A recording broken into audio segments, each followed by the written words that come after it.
Welcome to the Improve and Have Fun podcast. My name is Paul V. Perez, and on this podcast, I work on improving myself while having fun along the way with the hopes of encouraging you to do the same. And I do so by documenting my life and interests. And on this episode, I wanted to discuss Rich Karlgaard's book, Late Bloomers, and read you a few quotes from that book. Now, I recently celebrated a 45th birthday, and I don't feel like it's time to put me out to pasture.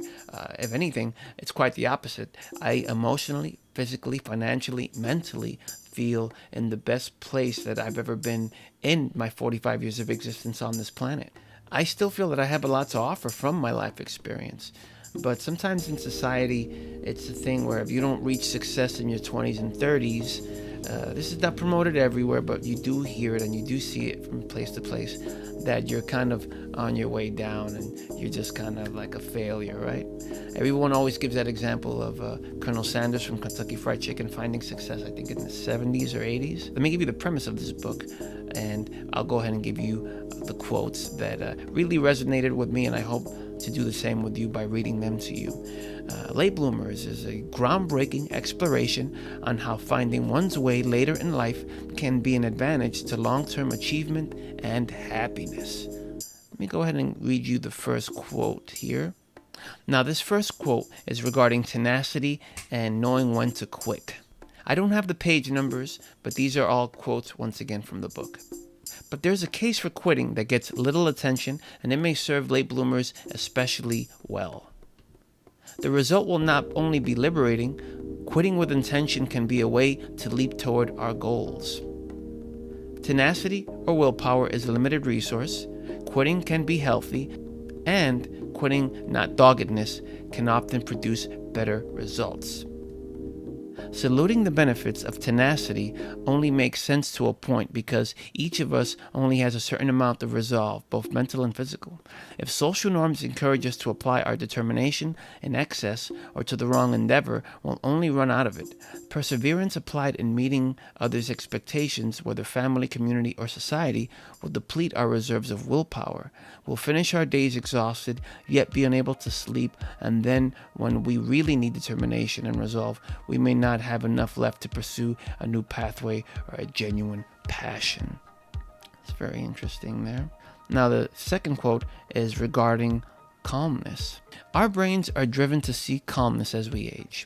As we age, she says, happiness becomes less the high-energy, totally psyched experience of a teenager partying while his parents are out of town, and more the peaceful, relaxing experience of an overworked mom who's been dreaming of that hot bath all day.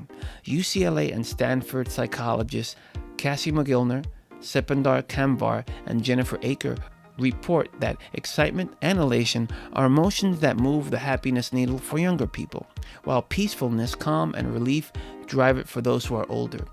And research has long established that calm leaders are more effective. Now, this last quote is regarding persistence. Fortunately, if we patiently stick with a pursuit or a passion, if we persist, we all have an opportunity to make great breakthroughs at any point in our lives. Many overnight successes finally break through after 20, 30, or even 50 years of trying. Because of our obsession with early achievement, success from years of hard work is often mistaken for innate talent. But the many success stories presented in this book should be seen as an inspiration, as templates for learning, trying, persisting, and ultimately succeeding. No matter how self-possessed or prepared we may be, however, many of us still secretly wonder, do I have the inner strength, the persistence to find and live my destiny? It can mean quitting a safe job, leaving a circle of friends, or persevering even when your faith and conviction waver. And the simple answer is yes. Trying many things, and in my opinion, this is not a quote from the book, this is just me speaking here. Trying many things and finding out the thing that you enjoy, it takes time, but what's the timetable to go ahead and find that thing? If we knew that we can go ahead and just continue to pursue, continue to push, and stay consistent and be persistent with this particular area, and it's okay to change too, by the way, but if there's something that we really feel passionate about, we really feel that we can make an impact or even just something that we just simply love to do, even for fun, because sometimes those fun things become a job or a business, which is like the best case scenario sometimes. Sometimes not, sometimes yes.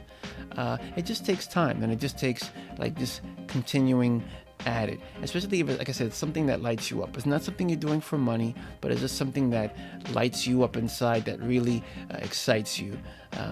And if you're looking to have success in that, just be persistent. That's what the book talks about. Success is not guaranteed, but you will definitely make breakthroughs. I'm sure connect with people in that particular field. It all just takes persistence, and it all just takes time. And the pressure to, I have to be successful by my 20s and 30s. This book makes a big argument that that's a fallacy, that that's a pressure that you don't need. That's it for this particular episode. Please support this podcast by purchasing this book. I'm going to leave an affiliate link in the description for this video. And by purchasing the book through that affiliate link, you'll be supporting both the author and myself. Please comment below. I want to hear anything that you have to say. I always prefer comments over subscribers or, hit the bell and all this other stuff. Just go ahead and comment below. I want to start a conversation with you, and thank you so much for watching. The website is improveandhavefun.com. That's where you can find all my content. God bless. Boom.